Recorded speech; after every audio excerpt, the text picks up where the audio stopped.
Ladies and gentlemen, welcome back to another proud episode of I Hate the Homies. This is episode number 100. Rock Teasy is who I be. It's your boy Griff, a.k.a. Mr. Go Blue, a.k.a. Raider Nation, a.k.a. Jason the Jet Terry, and I hate the homies. No more jerseys. Oh, my God. Oh, wait a minute, dog. Oh, my God. No That's more right. jerseys. This is 100. This is the 100 episode of I Hate the Homies. Yes, sir. And I'm not happy about the 100 episodes. I'm happy about no more jerseys. God, No dog. more jerseys. No more jerseys. We're retiring the jerseys. He's going to come up with something else. I know it will. He's a comedian. He's going to come up with something else. This your boy Super Dave. But guess what, y'all? We don't care. We don't care.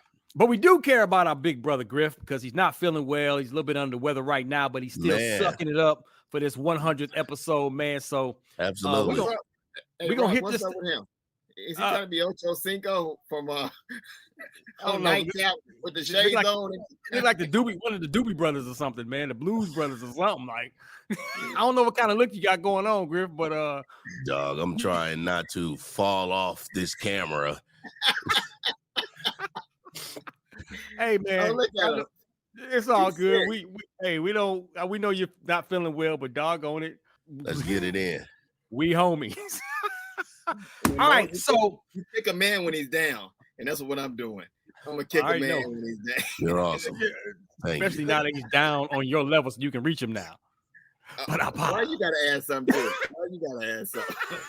Appreciate Let's get that. it popping, man. We gotta get our boy Griff up out of here, man, so we can get him back in the bed, dog. So we're gonna talk about, of course, the NBA Finals, whatever you want to call that. It's not turning out to look like a finals.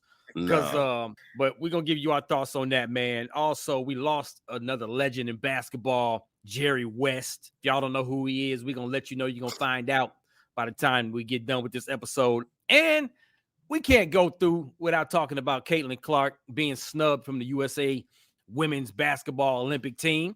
You know, we've talked about it on the Ricky Smiley Morning Show, Griff. I'm sure you talked about it on Erica Campbell. So we're gonna give it to you. Or was it just better females? And then I liked her. Let's discuss it. Okay. You know, we'll get into it. You know what I'm saying?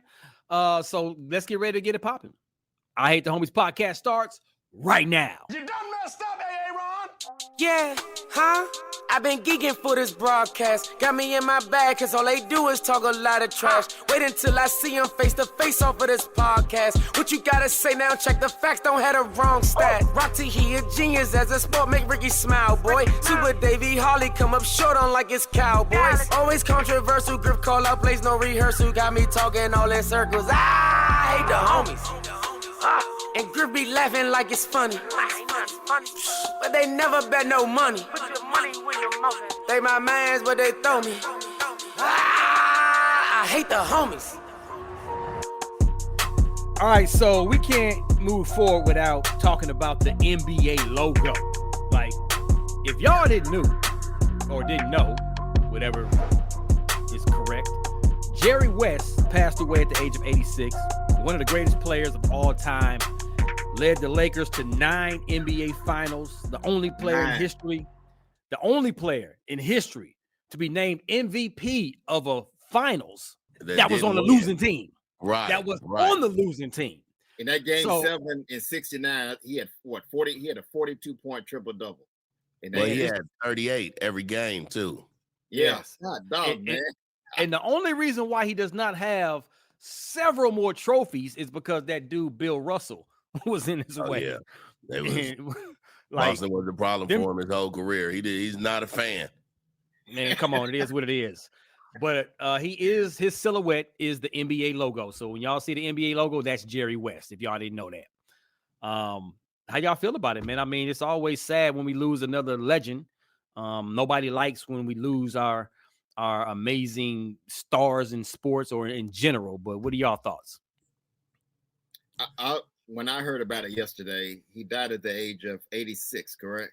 Yes, sir. 86. When I heard about it yesterday, all I'm thinking about is the championship teams he put together in LA with Magic Johnson. He was a general manager at that time. He was a head coach at one point for the Lakers. And he had a chance. He decided to step aside, bring in Pat Riley, Pat Riley ended up winning championships with the Lakers, but he's the general manager, put that whole thing together. But then came behind that years later, went after a guy named Kobe, made a trade for Kobe. Who had Kobe in their pocket? Was it Charlotte? Yep. Charlotte had Kobe in their back pocket. And he got Kobe Bryant because he thought he was a special player. And then went out and got Shaquille O'Neal while Shaq was still in Orlando. And Shaq and Kobe didn't want Shaq. And Jerry West was the one that said, "Okay, sit down, young man. Let me tell you why this is going to be great for you." Exactly. And he broke down like, "Listen, you are the star of this team. We're bringing another star, give you a big man, so now I can take some of the pressure off of you, and you're going to rise and shine and get more championships because of it." Of course, there was more. That's why he's learning. I'm talking about when Kobe came in, he wasn't Kobe we saw at the end. Right. He was still going through a learning process. It was great to have that big man there like Shaquille O'Neal. Shaq was the star at that time. Shaq was the big man. And then later on, Kobe came about. But when he put that team together, and that's not the only thing he put together, he helped out. He put the Memphis Grizzlies together. But remember Hubie Brown, and he was the head coach during that time. And then Golden State, he was a contributor helping with the Golden State Warriors. I mean, he's done a lot. He was just a knack for basketball. Man, God, NBA IQ. I loved. I don't know if you guys watched that Lakers series about Magic Johnson, but he was always so angry. And they said he hated that series. You know, the one that was on HBO Max or whatever. I can't think of it. Yeah, but I know he was very high strung. But you know, high strung people get it done. And his accomplishments, I mean, to go to 9 finals and win 3 of them, it says so much about him. He is the face of the NBA forever. And I remember at one point they was talking about swapping him out with Magic Johnson or Michael Jordan, and even Michael Jordan was like, "Nah, you got to leave the clutch. You got to leave him in." Mr. Clutch. So he only won 1 title as a player. Yeah, just one. Yeah, that 1960. Well, not when 1969. It was what year was that? And he got Will 72, right? 72, 73, somewhere around there. Yeah, he won that one championship. Yeah, because he couldn't beat Boston. So wow. So, hey, another legend has fallen, but his history, his legacy will continue to thrive. So let's get ready to get into the NBA. Speaking of that, the finals, Boston Celtics up 3-0 on the Dallas Mavericks. What's really going on? Pull out your brooms. It's about to get ready to happen. That's next. So I'll go first. Sports genius. But I'm not going to toot my own horn on this one because I think everybody knew that on paper and on the court, Boston was a better team than the Dallas Mavericks. And for Dallas even to be in the finals is a victory for Dallas. There's a lot about Dallas. Absolutely. Come on, man. Absolutely. So, but come on, at the end of the day, Boston is a better team. And I said at the beginning that the X factor was Porzingis. And if he was able to stay healthy throughout the series, Dallas don't even have a chance. But if he's not playing, then maybe. But the Boston Celtics showed last night that Porzingis, with or without him, we balling out. And I think they're 9-1 or 9-2 without Porzingis in the playoffs anyways. Yeah. So it's not that big of a deal, man. Boston, sometimes it's just that good old-fashioned saying, sometimes I'm just better than you and there's nothing you can do about it. And that's what's happening in this series. And when you watched it yesterday, I watched all 3 games. Yesterday is 51-50 at the half. Dallas is up. Dallas, Kyrie, Luka doing everything. But Super Dave, I wanted to ask you, did you notice in the 4th period of all 3 games, Dallas looked tired, dog? Like Dallas just looked tired where Boston had it. Boston was ready. Boston was like, I felt everybody talking about Luka today and saying he'd be flopping and crying. You know what I'm saying? He's kind of cold though, because Luka like, man, I'm out. To me, and maybe it's the wrong time to show it, Luka just looked like he was 25. Yes, he's in the top 5 players in the whole world. He's amazing.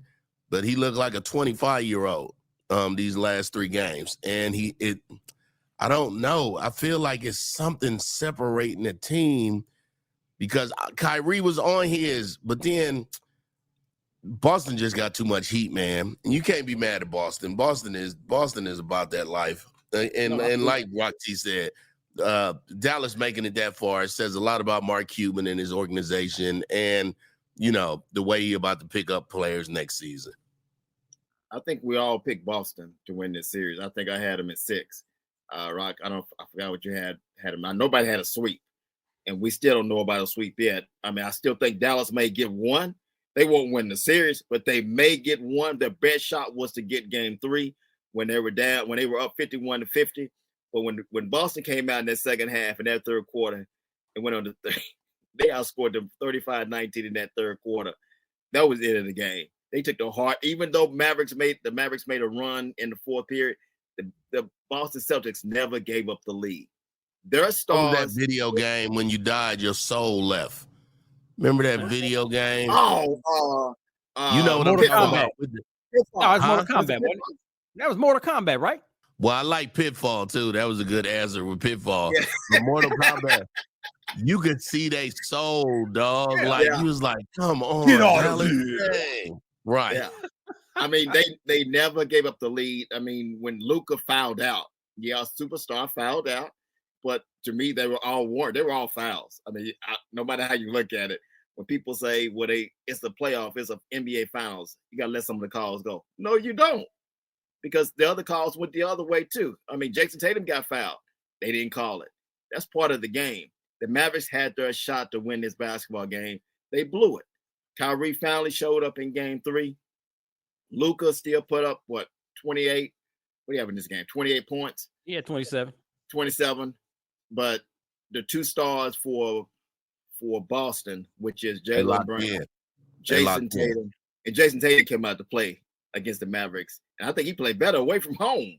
He doesn't play good at the crib. He was at the crib. He wasn't playing that good. And then he showed off. He had a good game. But just think about what Brad Stevens did throughout the season when you went out and got a guy like Drew Holiday from Milwaukee. And Drew Holiday, dog. First of all, shout out to his mama for naming him Drew and spelling it like it sounds. Drew. I always laughed about that, but this dude. Like, I done heard 4 people say Drew Holiday could be the MVP of the whole finals. Like, and at first I was like, nah, that don't. But Drew Holiday is an X factor, man. Like, I'm happy for him, dog. Griff, when everybody was saying that losing Porzingis maybe for game 3, Mavericks going to have their chance, they play without Porzingis throughout the year. Porzingis gonna get fired next year. He ain't gonna. He gonna get his ring. He gonna get his ring, and they gonna be cool on him because you let down the whole world, dog. You let down the whole world, dog. When we needed you, dog. No, but at some point, he might be a healthy player, so you can't give up on him. That's a 7-footer. That has range and that can protect your paint. Like a crazy person, like Dirk. Yeah. Yes. Yeah. When he's healthy. Yeah, that's Rock. You know what I'm saying? Rock. He just been. Dog, we don't need you. If I'm the Celtics, I'm like, you're going to get this ring. We're going to let you come to the ring enshrinement and blah, blah, blah. But, dog, you're going to take your sugar legs. He got sugar legs, dog. Remember that candy? He may be the only one that you can compare to AD. He may be the new Glass. He may be the new glass or whatever. You remember that candy with the straw, had the sugar in it, and we broke it in half? That's his leg. That's his foot. As soon as you break the straw, yes. But guess what? That straw got them a game in game 1. He was a major factor. He's a major factor in game 1. I mean, everybody's playing their part. And that's the difference between them and the Mavericks. The Mavericks have 2 stars and a bunch of guys that you hope that come up, that show up. Why Tim Hardaway Jr. come out of nowhere and ain't heard his name in 2 games? And then in game 3. They were desperate. That's what I'm talking about. They had to try something new. You have to shake it up, man. You down on 2. You got to do something, man. You know. When you look at Boston, they got the best top 6 players starting lineup in the NBA. But we've been saying that from halfway of the NBA season. But this Like is the Boston. first year we can finally admit that they are a great team. You know, last year they had their problems. I mean, Miami beat them in a game 7, almost blowing that series. But Miami came in and played in the NBA Finals against the Denver Nuggets last year. They blew that one last year. But I think this year you can look at them. They look calm. They look peaceful. But I think the key pieces, Porzingis, and I'm telling you, Drew Holiday, Milwaukee, you gave him away. Man, You gave him away. Let me tell you something. You remember in Super Dave, we're going to see how you respond to this. Do you remember when I said that Patrick Beverly is a superstar? That's in who his I was role. trying to think of In a his minute role. ago, and I couldn't think of his name. Yes. In his role, Patrick Beverly, the role that he plays on teams, he's a superstar at that role, being that role player. Yeah. Drew Holiday is a dog defender. He's kind of similar. He's a superstar for the role that he plays. He's not expected to go out and drop 25 points a game. Can he score sometimes? Yes, he does. It's his hit or miss, but he's expected to be a dog on defense. I'm going to eliminate the best player on the other team. Yeah, and I'm going to be a doing force on the defensive end. And oh, by the way, I can get buckets every now and then if needed to, if my team need me to. So Drew, he is definitely an X factor for that squad as well. You almost had me, but no. And I hate when I hate when people toss out the word superstar. And Patrick Beverly is not, even at his position, he's not a superstar. He's an average player. Remember this? What we said last night. Rock was like, Patrick Beverly ain't Kobe, LeBron, Giannis, but at the position that he play, you want Patrick Beverly to come in and do what he wants. For his role. I've heard NBA players say this. Not just me. I don't play basketball. I'm telling NBA players have said they look at Patrick Beverly and look at him as a joke. So no, he's nowhere close to what Drew Holiday is. And Drew Holiday is even better than what he was in Milwaukee. He wasn't a scorer. He was a defensive player. But what is he doing with Boston He was now? just defense in Milwaukee, and now to be putting up 26 and 19 and 18 and 8. Okay. Like, I'm happy for Drew, man. Dude about to get his second championship that he deserved, and he could go somewhere else and help another team too, because he's still young. Yeah, I think he's gonna stay with Boston. No, he's gonna stay right. Why not? You got that duo with Jalen and Jason. You might as well stay there. Go and get you try to get you another ring next year. So and Boston got that white boy that can shoot threes whenever he feel like it too. Yeah. The one who went to, he looked like a light-skinned dude, but he a white boy. Are you talking about White? Yeah, he cold. Oh, yeah. White is mixed. He's mixed, right? Yeah. Oh, is he? Oh, okay. He may be light-skinned, but he cold. Now, hey, let me tell you something about White, bro. He for real. Like, he gets overlooked because of Jason Tatum and Jaylen Brown. Like, you can bring, matter of fact, the Mavericks may want to go try to get him. The Mavericks also may want to try to go get your boy Paul George out of LA. You talking about pieces? They need the fake ass playoff P. That's what he called himself. He never showed up in the playoffs. Don't give me that crap. I'm just saying, you talking about pieces. Look, they was interviewing people at the half, and they was talking to Paul George, and he sounded like a 7-year-old. They had to go to the commercial, like, sir. The lady, you know what I'm talking about, right? Man, I said, Paul not ready. They tried to give him a chance. He's not ready, though. No. He better stay on his podcast. He got his podcast. He better stay on the podcast. That's his range right there. Well, I'm gonna tell you who thinks she's ready, even though the Olympic Committee didn't think so. Caitlin Clark got either snubbed or maybe just wasn't good enough to make the Olympic team. Everybody's throwing their opinions out there. We're going to throw ours next. All right. So the women's Olympic roster was revealed. Caitlin Clark, the biggest player in women's basketball right now, as far as marketing, is not on the roster. And of course, you got some people on this side of the block is like, what's going on? How you not going to have the best marketing player, the number one player in women's basketball, marketing-wise, on the roster? And then the other side of the fence is, man, everyone that made the roster, Caitlin is not better than, so she didn't make the team. It is what it is. So I'm right down the middle. So here are my thoughts real fast. as we go around the table. On one end, yes, out of everybody that's on that current roster, Caitlin Clark is not better than. And no disrespect, but she's not. It is what it is. I would put Enrique Ogunbowale from the Dallas Wings on the squad before Caitlin. And Enrique, who's leading the NBA in scoring right now, didn't make the squad. So put that on your thoughts for a second. Now, on the other side, yes, if you're trying to continue to grow the women's game, not only nationally, but globally, it may be smart to put Caitlin on the roster just for that reason alone. There's 12 spots.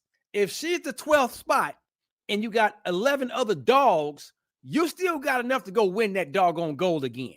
But you also got the one player that is taking women's basketball game to a whole nother level internationally and nationally. Why wouldn't you want to put her on the team for the purposes of that alone? Because it's going to bring more eyeballs, right?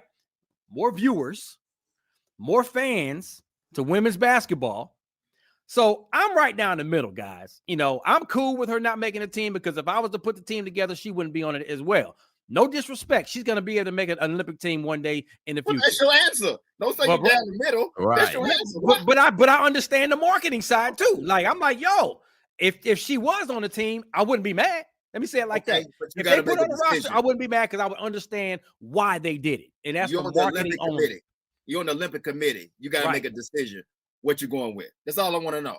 Don't give me both. I want which one are you going with? You gonna put her on? I'm on the Olympic committee, and I'm trying to. I'm probably putting her on the doggone team because I know that's more money, more dollars, and more eyeballs for the Olympics, especially in women's basketball. So I'm probably putting her on the squad.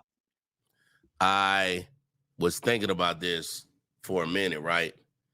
If the Fever wasn't so sorry, that could have changed it too. But what Rock is saying is when you have now me myself, I like that Wilson girl from the Vegas Aces. That's my girl. Went to South Carolina. Yeah, she a whole problem. I just think Caitlin, I think they just had other people that was better, but I love how Caitlin was like, it's cool, and give me something to work on next year, straight up. Or the next 4 years, I guess. It ain't gonna be no. Yeah, she gonna be on that squad. And I know, Dave, you're gonna make your point too, but there's also the chemistry part as well.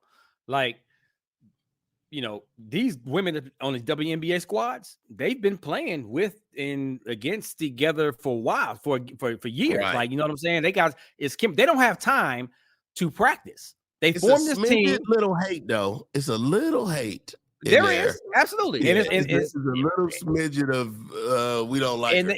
And they don't want distraction as well. Like, they know that she could be a distraction and this and that. So, and then you got Chelsea Gray, who's one of the players that's on the squad from the Las Vegas Aces. She hasn't played a WNBA game this season yet because she's been out with injury. She hadn't played not one game, and she made the squad. Now, is she a dog? Wow. Yes.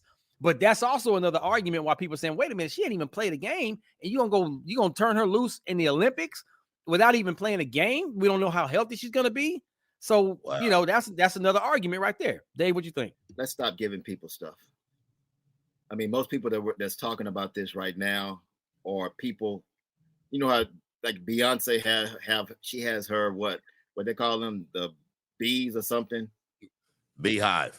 The Beehive, and Taylor Swift have the Swifties or whatever.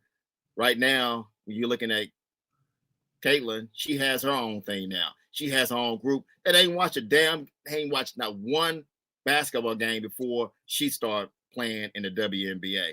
Now they want to jump on board. Now they want everything given to her. They want her to be treated like a special queen when she's not. She's a rookie. She has to learn. She has a learning curve to work with. We all knew this coming in, and she doesn't belong on the Olympic team right now. There's other women that are better than her, not even on the tean right now. You know this. You watch WNBA. I told you, Enrique Ogunbowale. Okay, she wouldn't even be in the thought right now. Yes, you may want her for the marketing part, but let's stop that. I mean, the bottom line is, it's still, you're promoting Olympics and WNBA are two separate things. I know what it can do for the WNBA, but the Olympics, totally different. They want women that they know for sure they can be ready to play. Look at her body, Rock.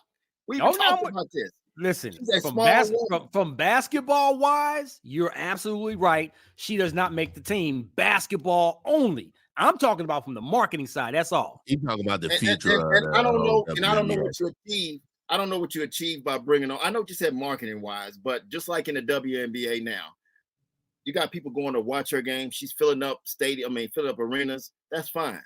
But she's crushing stadiums now. She's crushing arenas. But the problem is, we're not talking about basketball. You know, we're talking about basketball with the Boston Celtics and the Mavericks. We're actually talking about basketball. We're not talking about an individual, a player. With her, that's what we're getting. If she gets fouled hard, we're talking about the foul. Other women are getting fouled hard, but we're not talking about that. We never got into who was that? What happened a couple weeks ago? Is it Kennedy Carter? Yeah. When she got fouled, everybody was going crazy about that. When right before that, she was talking noise to the same girl. Oh yeah. No, Caitlin, I made a whole rant video about that. You're being overprotective of. I think she'll be fine. I don't think she's going to become the superstar that everybody thinks she's going to be. Everybody's trying to compare her to Michael Jordan. No, Michael Jordan came into the league dominating. Two totally different things. He was a man. She's still a little girl trying to become a woman in the WNBA. Okay, I'm gonna tap my brakes before I say what I'm about to say, and I'm gonna tread lightly and walk on eggshells. But I gotta say something to your point about the Michael Jordan comparison. You can't compare nobody to what Michael Jordan did. I agree. But in the WNBA, has there ever been another player that has done what Caitlin Clark has done that's like the Michael Jordan situation? Everybody wanted to be like Mike. The campaign, like Mike, can't be like Mike. Candace Parker, right? Caitlin, Candace Parker, Leslie. They have never done what she has done, what she's doing right now. She's blockbuster. She's selling out arenas. She's got, you know, it's like that's coming from college. Look. Listen, I'm not comparing her to Michael Jordan. Don't get it twisted. Ain't nobody you can't compare nobody to that. I'm just saying, in the women's game only, has there ever been another player that has done what she's doing when it comes to the wow factor, the selling out the arenas at home and on the road? And now me and Dave just started watching it, but I'm gonna go with no. Thank you, because when you sit there, that's fine, Rock. That's fine. The point is, when I sit back and I watch a game with Caitlin, and I'm sitting there watching, it's nothing spectacular about it. Yeah, you can look at the stadium, arena, and go, okay, the arena is full. She's bringing in people. That's fine. But basketball, again, we're not talking about basketball. That's what we get away from. Right. We don't talk about her skills or anything else that's to work on. It's always her bringing in marketing. I don't care about the marketing part. And that's my point. That's my point. That's the comparison. That's where you kind of got a slight comparison with the Michael Jordan situation from the marketing side. That's where my point is coming from. Not basketball. But Michael was hype. She's hype. And who made her hype? And we can bring race into this too. Who made her hype? Because in college basketball, we weren't talking about her until when? To a bunch of black girls from LSU tried to give her the what was that? What's the John Cena? You can't see me look. Yeah. You can't see me look. Once he did that, the white people started feeling sorry for her. And why the black girls beating up on her. And that's why they look at Angel Reese as a villain. They don't look. Angel Reese is balling in the WNBA. Angel Reese is out here balling, and she got to keep saying, but I hate that she got to keep saying, but look at me. Right. Like, you ain't got to say that, Angel. Just handle your business. She's handling her business, but I think at the end of the day, nobody wants to say this, but it is a black and white thing. It is, totally. Because everybody's looking for a storyline, and the storyline came from college basketball now to the WNBA. But now we're not talking about Angel Reese anymore. Now it's all about cradling and cuddling Caitlin. Well, it's not all cradling and cuddling, because she got some haters too. She got some people that be going hard on her too. But that's okay. Every athlete in sports, Michael Jordan had haters. Yeah. So listen, this is why we do what we do. You're gonna have someone on this side of the fence and someone on this side of the fence with their own opinions on what they think about what's going on. We're just expressing ours. All I'm saying is, you know, from a marketing perspective, she should have made that doggone roster. From a basketball perspective only, she shouldn't have. And they're going to go, and they're going over there to win a gold medal to play basketball, which is why she didn't make the squad. So, hey, I'm cool with that. But yeah, you don't get a chance to make that call where you're saying both. Don't go down the middle. I'm saying right now, if you had to make a decision, on Carter, you said you would bring her in because of the marketing, right? For marketing purpose. If I'm on the Olympic committee, yes. If I'm the coach on the team, then no. There's a difference there, sir. Let's go with the head coach. Or you bringing her in? No. Okay. And I don't think she should be there, period. I think it's other women that are better, way better than she is right now. Not saying down the line 2 or 3 years, once she's been in the NBA, WNBA, and develop, because they're going to help her develop her body. Right now, she's still she got to get stronger. What you said about a straw for Porzingis? That's sugar what she straw. Is. She's a straw. True. She is sugar straw that look like Wednesday Addams. And she's playing with women that are born her like they playing in the NBA. They don't care about that. I'm gonna tell you who's next in line next year. Be ready for. Remember, I told you this. Paige Beckers from UConn. I was going to say that Paige girl. Yeah, she's gonna be the next one. UConn. Yeah. She got to get in that weight room now and start learning from what Caitlin's going through. Their game is slightly different. You know what I'm saying? We ain't got to get into it deep, but Paige, she's a dog. She's a dog. She can play too. Game is a little bit different, but get ready. She's gonna be the next victim next year. But I bet you she won't have the hype again. Everybody's looking for a storyline. What made Caitlin even more popular is they had a storyline. It was LSU against Iowa. That's what it was. It was good against bad. They look at the white people as being good, the sisters being the bad. We've seen this. We've seen this storyline before. We saw it with the Boston Celtics back in the day. Boston had, even though they had Parrish and all these other guys, we looked at them as white boys, right? Bird and McHale. Okay, then. We looked at them as, that's what we saw. It was always a white man. We looked at Lakers, none but brothers on there. Even though they had a few white guys on there. Kurt Rambis. I said a few white guys. That's it. Yep. But I'm saying that's what divided when you look at those two franchises, the same thing. Good against evil. That's the way people look at it. Beckers, she may even be better than what Caitlin Clark is right now. I agree. I think she is. Yes, I think she is too. She's a more complete player. Absolutely. But she doesn't have a storyline to go along with her. That's the problem. Everybody loves a storyline, especially in the WNBA, because we're not watching the basketball. You heard me and Griff said 2 weeks ago, we sat there and watched it and wish we could have got that time back. Time we never gonna get back again. I'm trying to tell you. So there it is, man. Griff, take your butt back to bed, bro, because you barely. I gotta get on this flight, get out of Chicago, dog. I'm and barely hanging in there, dog. You're gonna get on a flight right now and you're finna get somebody else sick. Like that movie Outbreak. Dang, I'll be the monkey. I gotta go home.